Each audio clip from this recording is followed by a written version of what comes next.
ہم اکثر بڑوں سے سنتے ہیں کہ انسان جو شکر ادا کرنے والا ہوتا ہے نا اس کی نعمتوں میں اضافہ ہو جاتا ہے، اور جو ناشکری کرنے والا ہوتا ہے نا اس کے پاس جو موجودہ نعمت بھی ہوتی ہے نا وہ بھی واپس لے لی جاتی ہے۔ تو اللہ کا شکر جو ہے نا اس کے مختلف طریقے ہیں۔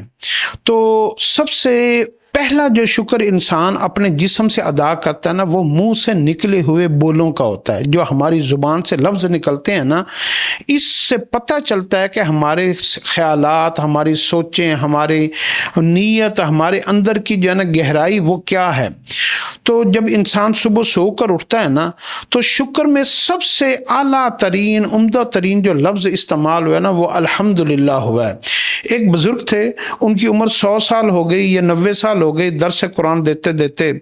تو ان کی ساری عمر انہوں نے یہ دعا مانگی، یا اللہ مجھے کوئی ایسی دعا بتا دے جس سے میں تیرا کامل شکر ادا کر دوں اور جس سے تم مجھ سے خوش ہو جائے اور تیری تعریف مکمل ہو جائے۔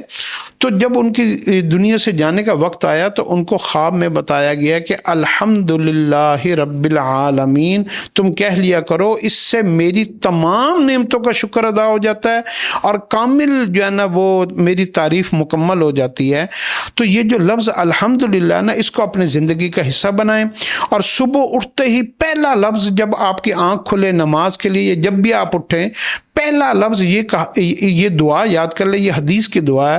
الحمدللہ الذی احیانا بعدما اماتنا والیہ النشور۔ یہ جو نیند ہوتی ہے نا یہ موت کی بہن ہے، یہ موت کی ایک شکل ہے۔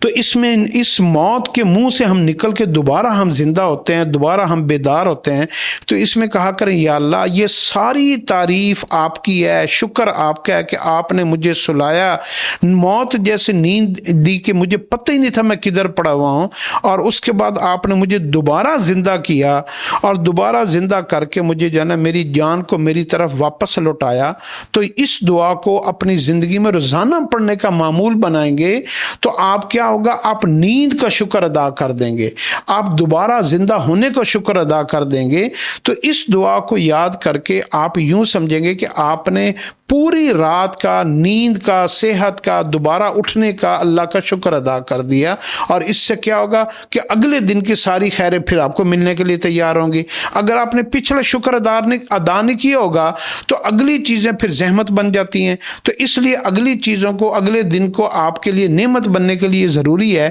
کہ آپ نے پچھلی نعمتوں کے اوپر شکر ادا کیا ہو۔